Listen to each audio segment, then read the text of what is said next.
Well, good evening, everyone. And here are two little freedom fighters, or Tiger 2s as they are correctly known.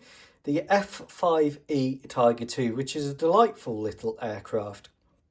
This aircraft was used by probably far fewer operators than it should have been, used in an aggressor role primarily by the Americans, US Navy, US Marine Corps.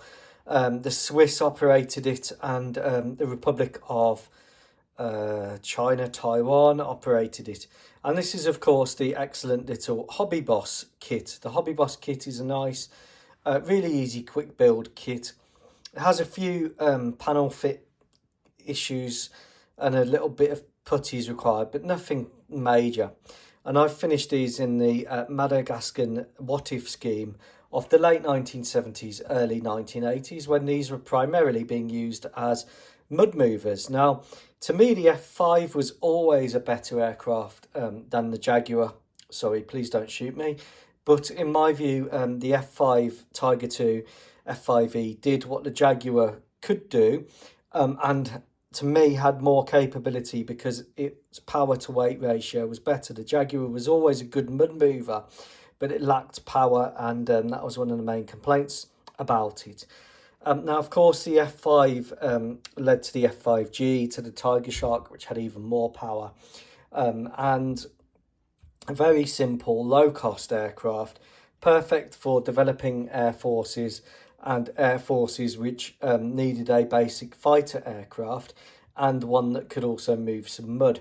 I believe its engines were J85 engines, might be wrong on that, but two of them, one each side, and then it has like these little tail warning receivers here and little front radar warning receivers here. It does have a basic radar, and these are AIM-9 J or P equivalents, so quite basic sidewinders. Now, the Malagasys, like I said, use these for mud moving, and as a mud mover, as a basic attack aircraft, here we've got some napalm cans, we've got two Mark 82 bombs and a centerline fuel tank.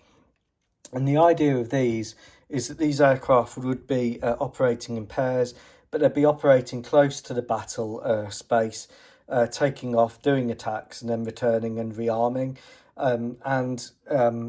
The later models had chaff and flare dispensers and stuff like that on the tail.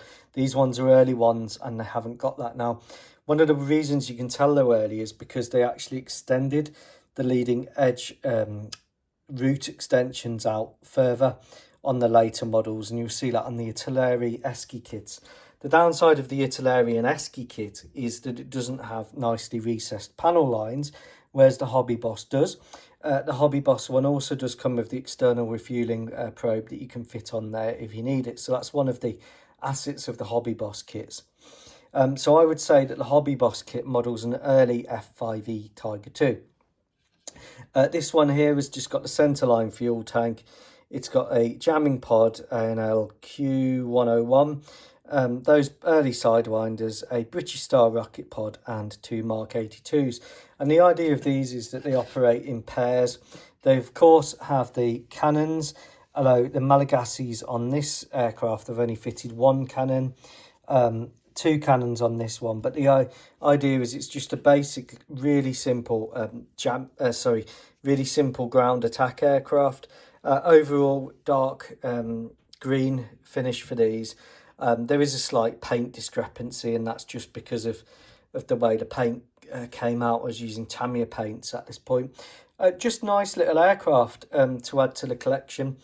These will go in the 1980s and late 70s box. I could just tidy them up a tiny little bit, but I wanted to show you them as they're just basic general attack aircraft, the equivalent of the RAF and French Jaguar. Nothing special, not all frills, but a basic strike and fighter aircraft. Take care, bye.